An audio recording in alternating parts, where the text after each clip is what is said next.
The vice president said to me, I don't believe in gays adopting and I want you to stop this nonsense right now. Thank you guys. All right, I'm gonna tell my story. Again, thank you. I'm Joe Adorno. Thank you so much for listening. These are just a few highlights of what you're about to hear. Again, remember, I was a dependency case manager for kids in child welfare. I said, I want to adopt this boy out of foster care. The vice president said to me, I don't believe in gays adopting and I want you to stop this nonsense right now. She referred to it as nonsense.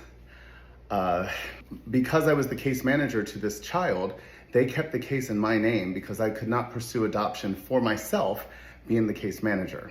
They also pulled me into a room with a few other high-level people and made me sign forms that I would not accept any financial benefits that I had a right to have adopting him out of foster care. They also told me that if I went to the media about this, I would be terminated. I was told that I could not adopt if I had a roommate, that I had to have my own apartment, two-bedroom apartment by myself if I was adopting. They did not allow me to have overnights with my son, so I would pick him up at 8 o'clock in the morning and drop him off at midnight, and then pick him back up at 8 o'clock in the morning and drop him off at midnight. The attorney who was working on the case, who also was a friend of mine, was pulled off the case because he also was gay, and his supervisor said, I pulled you from the case because I thought that this would be too personal for you.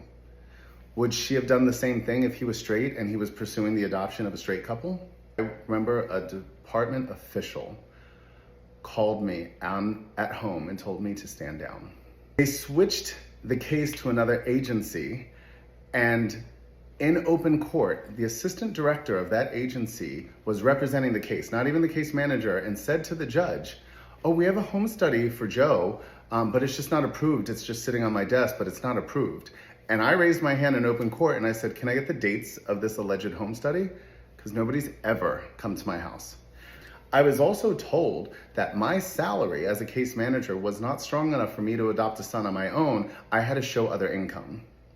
And I told them that seems more like a you issue than a me issue. This is all part of my story where it took almost 10 months for me to adopt my son, where most normal people can get it done within 3 to 6 months. And I was hit roadblock upon roadblock upon roadblock. I remember having multiple conversations with him saying, this is an uphill battle.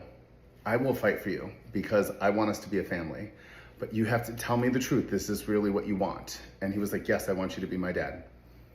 All right then, and I kept fighting. Thank you all for listening. I'm gonna share my story.